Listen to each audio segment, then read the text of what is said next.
Coucou tout le monde, j'espère que vous allez bien. Je vous retrouve avec la vidéo du jour. Aujourd'hui, je vous propose de réaliser avec moi des nachos maison pour un petit buffet ou un apéro devant la télé ou devant un film ou vraiment pour grignoter quelque chose un peu plus élaboré que des petits triangles chips quoi. Donc si vous ne me connaissez pas et que vous venez de me découvrir sur cette vidéo, déjà bienvenue. N'hésitez pas à vous abonner et d'activer la petite cloche pour ne rien manquer. Je vous poste tous les jours une vidéo à 18 h bien gourmandesque et bien safadesque, soit sucrée, soit salée. Ça dépend vraiment de mes envies du moment et de ce que j'ai envie de vous proposer. Mais en tout cas, abonnez-vous, ça serait dommage de manquer mes vidéos. Si vous êtes intéressé par ma recette super rapide et super gourmande, je vous invite à rester connecté. Je vous embarque avec moi. Allez, suivez-moi. C'est parti!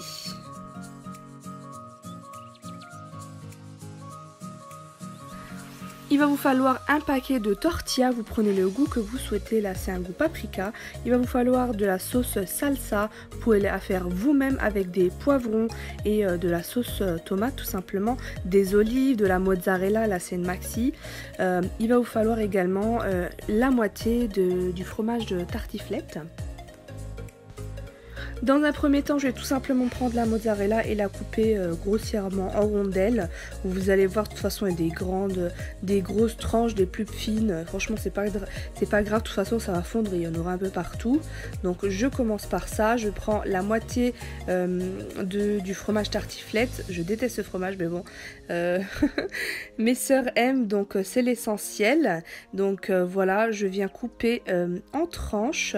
J'aime pas les fromages qui sont super forts et moi je m'arrête à la mozzarella et au gruyère en vrai et gouda à la limite, mais les fromages comme ça qui sentent fort c'est pas pour moi, mais on fait plaisir à sa famille donc on en met. De toute façon vous allez voir comment je pousse comment je pousse le plateau, ça veut tout dire. Et donc ensuite je prends tout simplement un plateau qui va au four et je mets du papier sulfurisé pour que ça ne colle pas. Je viens déverser tout simplement mes petits chips tortilla tout prêt, tout fait.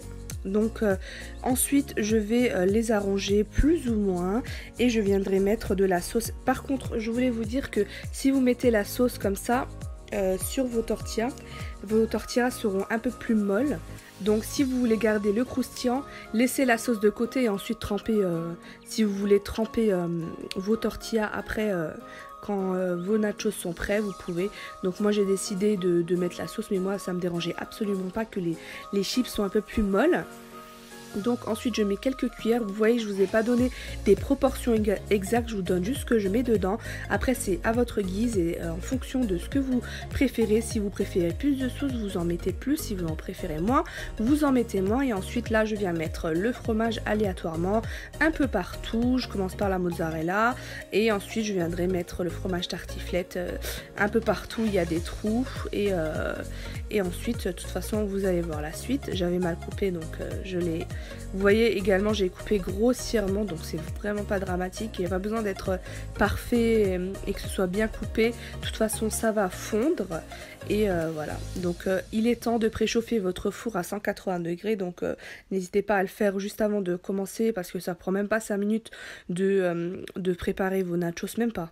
Quelques minutes, vous sortez tous les ingrédients, vous mettez tout sur votre plaque et ensuite vous enfournez à 180 jusqu'à ce que ça fonde. Moi ça m'a pris 15 minutes mais ça dépend vraiment de l'intensité de votre four. Et donc pour la gourmandise, j'aime trop les olives, donc je viens mettre des olives. Là c'est des olives parfumées à l'ail et au piment. Mais vous mettez les olives que vous souhaitez, vous pouvez mettre des olives noires, vous mettez les olives que vous souhaitez. N'hésitez pas à venir me suivre sur Instagram. Voilà. Donc, je viens couper en je vous poste tous les jours des petites stories, des posts, je vous poste vraiment tout plein de choses. Donc n'hésitez pas à venir me suivre sur Instagram et surtout m'envoyer vos petits retours.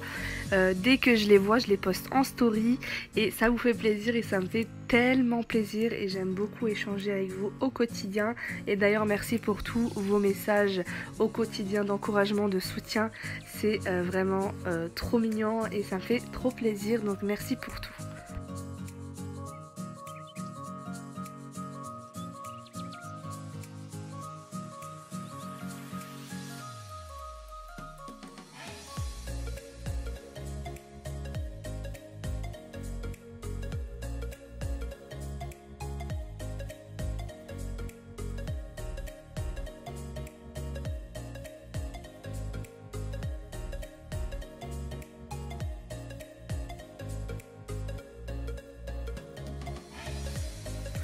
Je sais que vous aimez ce genre de recettes super rapides, super simples et pour recevoir, je sais que vous adorez ce genre de recettes. Vous êtes énormément friand par les recettes faciles, rapides et surtout tout ce qui est buffet pour recevoir, les petites mignardises sucrées, salées et tout. Je sais que vous êtes friand, c'est ce que vous me demandez le plus sur Instagram, donc j'essaye de vous faire plaisir et vous présenter quelques idées pour recevoir. Et donc ça change un petit peu, ça change des buffets traditionnels qu'on reçoit. En tout cas là c'était pour un brunch entre familles, mais vous pouvez très bien le faire pour recevoir et recevoir n'importe qui.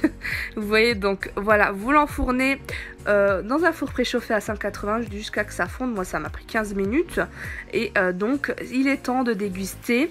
Donc ça a dégusté chaud. Moi le temps de prendre mes vidéos et mes photos et de filmer, c'est un petit peu figé, mais petite astuce, vous le remettez au four quelques minutes et ça reprend tout de suite, ça fond. Donc vous avez vu, le temps de prendre mes photos ça fige super vite, donc ça a consommé très rapidement dès que ça sort du four. En fait dès que ça sort vous le dégustez. Et donc si vous préférez, vous pouvez également le mettre au micro-ondes, hein. Vous mettez dans une assiette, vous mettez au micro-ondes et ça refond tout de suite. Et vous voyez, je l'ai mis quelques minutes au four et ça reprend tout de suite. Donc on a dégusté ça rapidement, c'était super bon et franchement vous avez vu le fromage.